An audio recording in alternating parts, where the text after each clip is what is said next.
ከዛ በሱ ላይ ደግሞ ሌላ ሰው ደግሞ ካገኘሽ እሱ ቻውልና ሌላኛው ጋር ትሄዳለህ።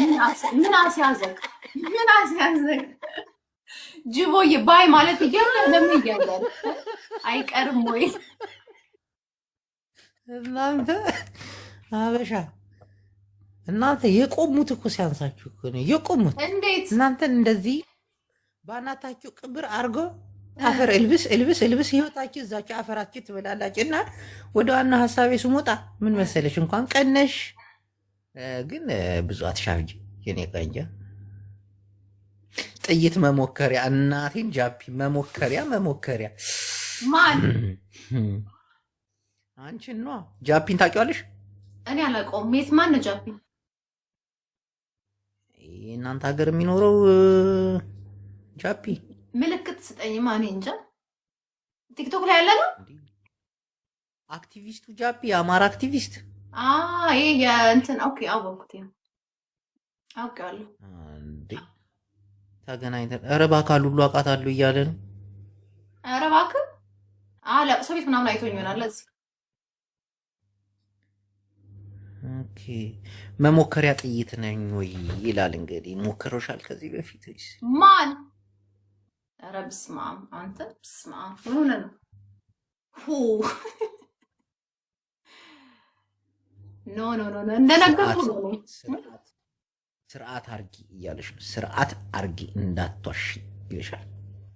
እኔ እንደነገርኩ ነው የልጅ አባት። ከዛ በኋላ አንድ ቦይፍሬንድ ነበረኝ አበሻ፣ እዚህ ሀገር ጀርመን ሀገር የሚኖር አበሻ ቦይፍሬንድ ነበረኝ። አንዴ በጥፊ ሲያጋጨኝ እኔ ማባረርኩት። አለቀዳት ስት ጥፊ ሞቅ ያለ ጥፊ ሞቅ ያለ ትለኛ በሁለት ሞቅ ያለ ሁለቴ ነው እንጂ እንደዚህና እንደዚህ በቃ አራት አጋጨኝ። አዎ አጋጨኝ ከግርግዳ ጋር። ምን ብለሽው ነው?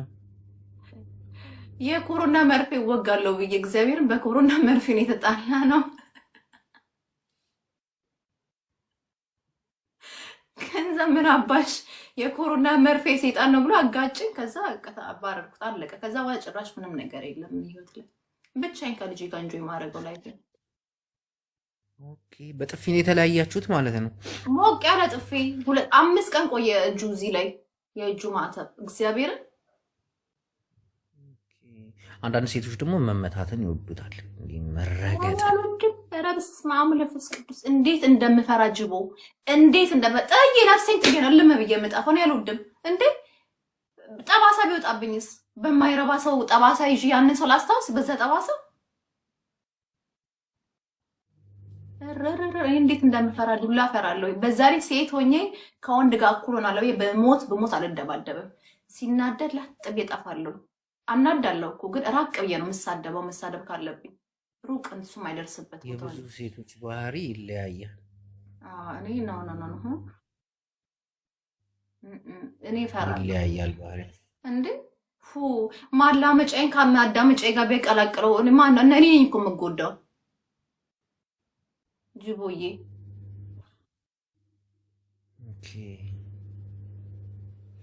አይ ጥፊ እንኳን ይሄን ያክል የሚያለያይ አይደለም ነው። ቦክስ ቢሆን አይንሽን ጥልል ቢሆን አንድ አይንሽን ጠብሶልሽ ቢሆን ምናምን አሁን ለመለያየት ይሄን ጥፊ እኮ ያለ ነገር እኮ ነው ማለት ይሄን ያክል እና ዛሬ በጥፊ የመታ ሰው ነገ ይደግማል በቦክስ።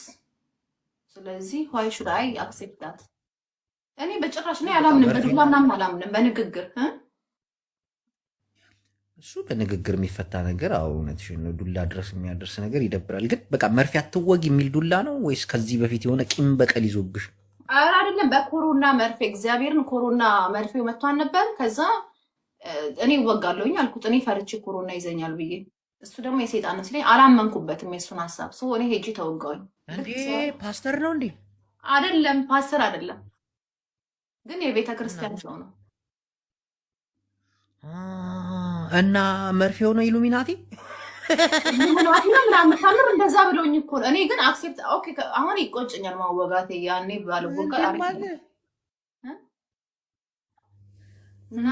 እና አመንሽበት? አሁንማ ባልወጋ ከዛ በኋላ እኮ ተነገራል። ጥሩ አይደለም ምናምን እኮ ተባለን እኮ። ወይኔ ቆጨኝ በሰማሁት እሱን ጥፊ ጥፊው በቃ ይሽ ቆጨሽ አየሽ።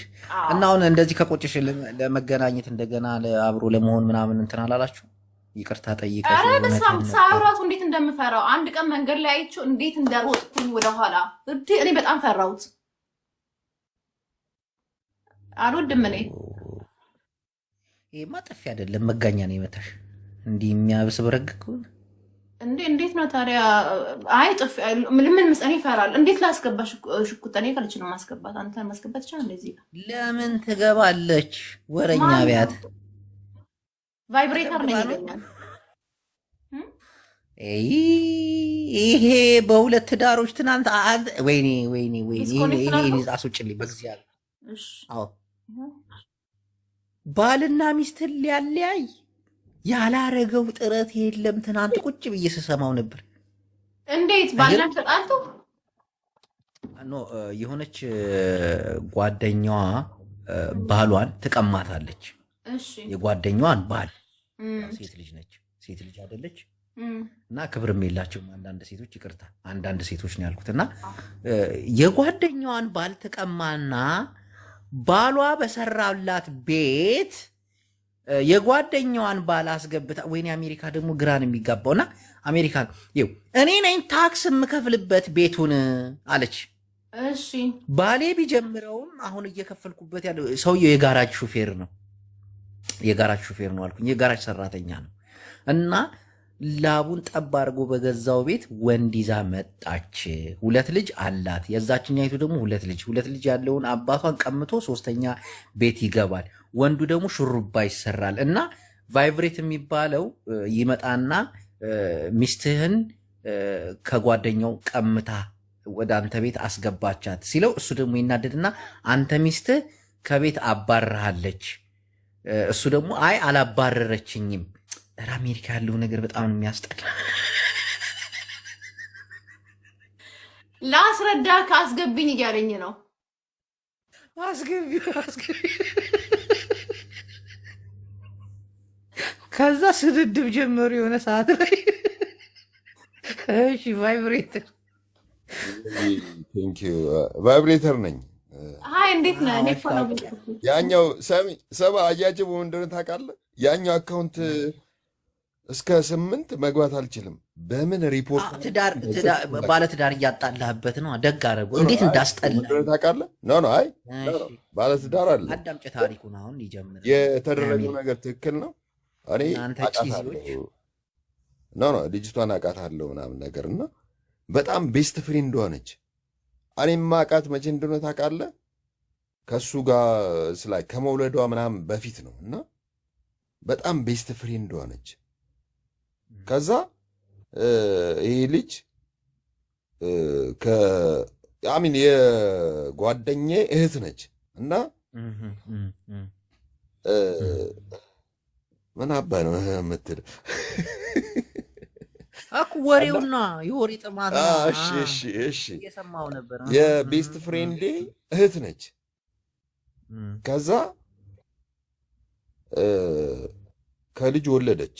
2 ሴት ልጆች አሏት። ከዛ ቤስት ፍሬንዴ ነው እንተዋወቃለን ምናምን ፋሚሊ በለው። ከዛ ስላክ ልጅቷን ሚስቱን ጓደኛ እጇን ይዞ ምናምን ይሄዳል። የሆነ ስንወጣ እንዴ አንተ ውዬ ብላታል እንዴ ምናምን ሲለው ኧረ በስመ አብ ምናምን አይነት ነገር አለኝ። ደንግጦ እኮ ሙስሊም ነው ልጁ። በስመ አብ አለ ደንግጦ። ኡስማን ሲሉት ስሰማ ነበር። እሺ ናኦል ነው ስሙ፣ ናኦል ነው። እና ከዛ የሆነ ሰዓት ላይ ምናምን ተፋቶ ምናምን ነገር ጠቅልሎ ገብቷል ለካ። ያቺ ደግሞ የወለደችለት ምስኪን ነው። ምስኪን የሆነ ጋራጅ ምናምን ነገር አለው። 2 ልጆች ቤት ገዛ። ቤት የገዛው በስሟ ነው፣ ግን እሱ ነው የገዛው። ከዛም እንዳደረገች ታውቃለህ፣ አሜሪካ ሲባል የሴቶች ሀገር ነው እና አጠገቤ እንዳደርስ ለህይወቱ ያሰጋኛል ምናምን ብላ ልጁን አይቶ አያውቅም። ተመልከቱ ሴቶች እህቶቻችን የት እንደደረሳችሁ። ልጁን አይቶ አያውቅም። ልጆቹን 2 ልጆች መዋረድ የለባችሁም ወይ እናንተ? አሁን ቅሌታችሁን መከናነብ የላችሁም ወይ እናንተ? አሁን በየሄዳችሁበት አንገት መድፋት የለባችሁም ወይ? እነሆ ለልጆቼ ብሎ የሰራው ቤት ውስጥ ወንድ ልጅ አስገብታ፣ እነሆ ለዛው የሚያውቀው ወንድ ነው የገባው። ቆይ ጓደኛውን አገባችሁ? አልገባኝም። እኔ ጓደኛውን ያገባችሁ? አንቺ ውፍረትሽን መቀነስሽ ነው የገባሽ። ሌላ ጓደኛውን አይደለም። ልንገርሽ ዞይ ልንገርሽ፣ በጣም ቤስት ፍሬንድ ነች እና ቤስት ፍሬንድ ነች። አብረው ምናምን ሀንጋውት ያደርጋሉ ምናምን እና እሱ የሆነ በቃ ከስር የሆነ እንትን ይከታተላት ነበር ልጅቷን እና እንደሚመስለኝ ግንኙነት ነበራቸው። አሁን እሱ 2 ልጅ ወልዷል፣ እሷም 2 ልጅ ወልዳለች። ከዛ ጠቀለለችው የቤስት ፍሬንዷን ባል በኢየሱስ እና ፍቅር ነው ምን አገባችሁ ምናምን እያለች እየተከራከረች ስላንት የሆነ ተሳድቤ ዋናው አካውንት የተዘጋ። አሚን ዋርኒንግ ገስት መግባት አልችልም። ባለጌ ናት። የመጨረሻ እሷ ብቻ አይደለችም፣ እሱም ባለጌ ነው። ትክክል። እሱም ባለጌ እንደሰማሁት ነው። ብዙ ሁለቱም ልክ አይደሉም። ይሄ እንዲህ ወንድ ጠፍቶ ነው በሀገሩ። ደግሞ እኮ ስሚ እዛ የሆነ ላይ ብለ ይሳሳማሉ ምናምን። ልጅቷ ምንድን ነው አንቺ ወንድ ሴት ጠፍቶ ነው በሀገሩ። የሴት ቁጥር አይደል የጨመረው? ጅቦ ምን እንደሆነ ታውቃለህ? የደበሬ ነገር ልጅቷ ስታይ ምንድን ነው የሚሰማት? አታሳንሽና